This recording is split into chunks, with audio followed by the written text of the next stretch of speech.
Salut l'équipe, Bitcoin to the moon ou pas? Les gars, on va parler de ça ce matin suite à la belle poussée d'hier. Bien évidemment, on reviendra sur tout ce point, on ira voir plein de petites choses. Et puis ce matin, je vous montrerai un petit alt sur lequel je suis en train de construire une position. C'est parti, le BTC ce matin, donc 3%, on est au-dessus des 67 000 $. Ether est un peu à la traîne, il prend un petit 1%, on est à 2600 $. Le reste de l'Imp est quand même mitigé, hein. On a quand même Avax qui perd 3%. Dans le top, au milieu du top 20, on a Sui, lui, qui perd 7%, quand LTC, lui, prend 7%. Et en bas du top 50, dans les belles perfs, il y en a pas tant que ça. Allez, FTM qui prend un joli 4%, et c'est Cro, ma crypto que j'aime le moins, qui prend, lui, qui fait quoi? Il prend un petit 0,5%, il est 50e. Les gars, du côté du weekly du BTC, pourquoi je vous montre le weekly du BTC?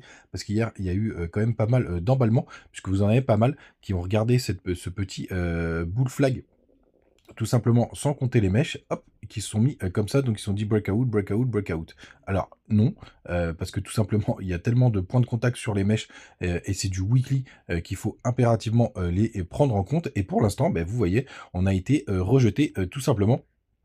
On a été rejeté tout simplement pour l'instant en haut du canal, et ça a été recta. On n'est pas passé d'un coup, mais on a quand même déjà eu une belle bougie verte. Pour la petite info, vu que je suis sur les bandes de Bollinger, je vous l'ai partagé hier dans le canal des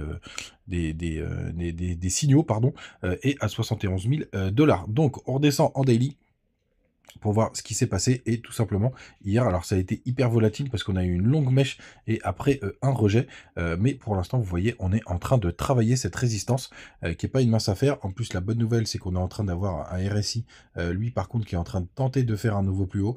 Vous voyez, il y a une double résistance. Si on arrive bien à percer ce RSI aussi, ce sera un signal complémentaire qu'on est passé. Mais pour l'instant, les gars, quand on est sous résistance, d'un point de vue statistique, évidemment, il y a plus de chances qu'on se fasse repousser. Alors là, je parle que de statistiques. Par contre, je vais vous expliquer pourquoi cette fois. Je pense que ça devrait passer. Du côté des autres indicateurs, il y a Ether qui est toujours un paillasson, comme d'habitude. Alors après, je vous avais dit dans une vidéo que j'aimais pas trop la façon de monter comme ça, parce qu'en général, pour moi, on va chercher des stops quand on monte comme ça. Là, quand on laisse plein stop derrière nous. Donc grâce à ce mouvement, on a été les récupérer. Donc là, désormais, je considère qu'on peut avoir fait le bottom du côté d'Ether. On a une bougie verte ce matin, mais c'est encore tranquillou bilou.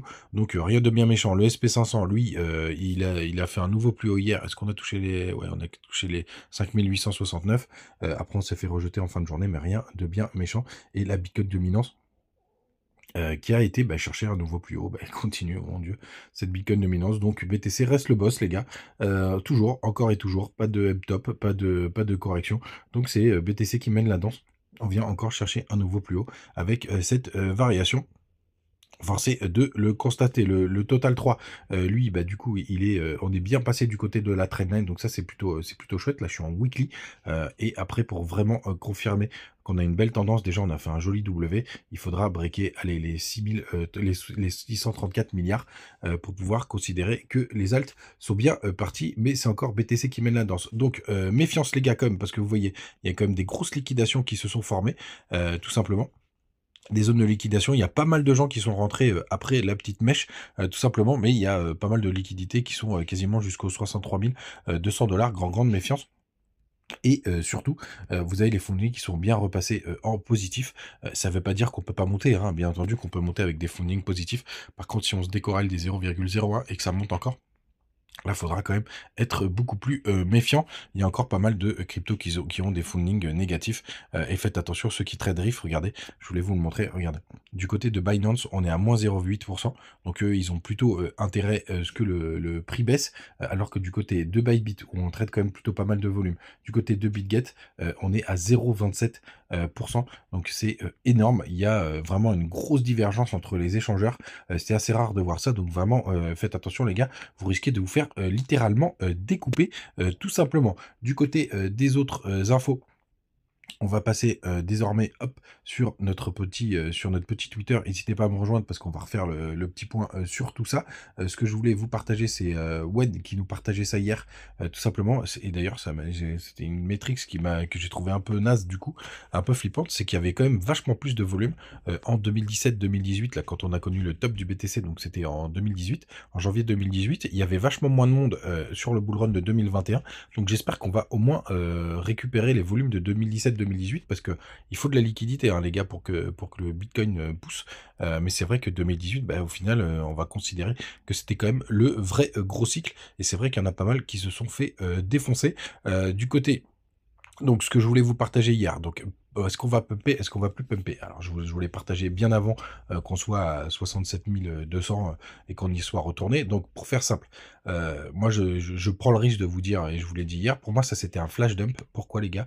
Parce que vous voyez, cette mèche, elle a été récupérée, tous les leviers, gros leviers tardifs, et ceux qui ont fait un breakout. Parce que, comme je vous disais sur cette image, il y en a qui ont considéré qu'il y avait un breakout parce que ils n'avaient pas calculé les mèches qui étaient hyper importantes, tout simplement parce qu'on l'a travaillé plusieurs fois avec les mèches, et tout simplement, donc ils ont considéré qu'il y avait un breakout. Je l'ai vu sur plein de youtubeurs, etc. Donc s'il y a breakout, il y a ce qu'on appelle les traders de breakout. Donc dès qu'on break, hop, ils montent dans le train, ils prennent du levier, ils partent. Donc tout cela, ben, on est venu les punir parce qu'en général, ben, qu'est-ce qu'on fait? On met son stop sous les derniers plus bas. Ils étaient en 1 heure, vous voyez, ils étaient juste ici, en 4 heures, c'est les mêmes. Donc avec cette mèche, on a été chercher. Et puis après, vous avez les gamblers qui ont dit, oh putain, c'est vert, je fonce, je vais mettre du levier x100. Et pareil, on a été les rects, justement, sur cette zone. Et c'est pour ça que pour moi, c'est un nettoyage avant de repartir.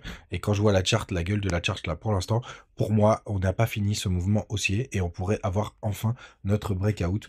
Pourquoi pas aujourd'hui, bien évidemment, c'est mon avis. On peut aussi une énième fois se faire rejeter. Et la réponse, je pense qu'on l'aura cette semaine, tout simplement parce que, bah, tout simplement en weekly, il faudrait qu'on arrive vraiment à bloquer, à breaker en weekly toute cette zone pour pouvoir confirmer qu'on est parti. Attention les gars, dans les autres good news, en fait, il y a ça y est, la pré-sale du WLFI, la crypto de Donald Trump. Alors j'y vais pas, tout simplement parce que les tokens sont bloqués hyper longtemps et je pense qu'ils vont être bloqués alors qu'on va rentrer en bear market. C'est pour ça que je vais pas y aller. Bon, après j'ai pas mal tweeté sur toute la zone qu'on était en train de travailler. Les gars, si vous êtes chaud, je vous publie un top 5 altcoin avec un super graphique. Je vous ai déjà fait la petite liste. Si vous êtes chaud, vous me dites en commentaire et je vous sortirai ça rapidement. Et j'oublie pas la vidéo sur les influenceurs. Les gars, n'hésitez pas à profiter des petits bonus du côté de BitGet, de Mexc, de Bitmart et de BingX. Ça fait du bien pour préparer de ce bonhomme d'avoir des petits bonus et vous avez toujours le Telegram. N'hésitez pas à nous rejoindre. Toujours des petites infos, on parle de tout et surtout et de rien aussi, c'est vrai, mais surtout de tout, tout simplement. Donc les autres infos, on a le dollar qui est à 103 points.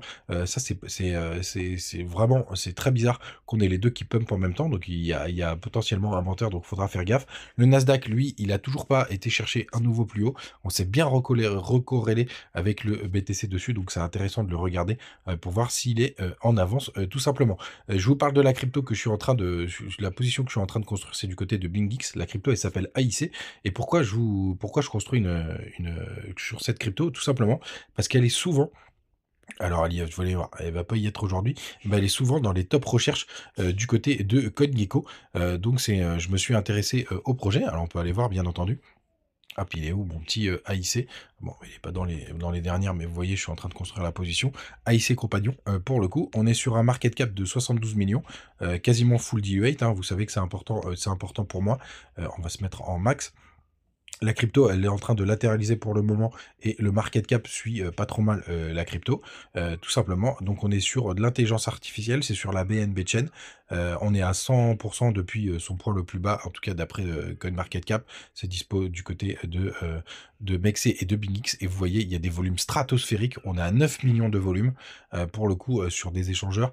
Donc ça, c'est 10 millions même sur les dernières 24 heures. Donc c'est pour ça que cette crypto m'intéresse fortement. Vous avez bien entendu le X qui est disponible. Et quelques infos, redéfinir la compagnie virtuelle avec l'IA, le RV, le RA et la blockchain. Enfin, c'est l'intelligence artificielle, hein, tout simplement, et réalité virtuelle.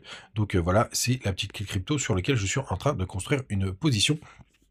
Tout simplement, et c'est vrai que tous ces volumes, moi je trouve ça complètement dingo pour cette crypto qui est 557e au market cap. Donc je voulais le partager avec vous les gars. Est-ce que c'est une pépite? Est-ce que le projet va s'éclater au sol? L'avenir nous le dira, vous le savez. Rien n'est jamais sûr en crypto. Passez une bonne journée, à demain, ciao.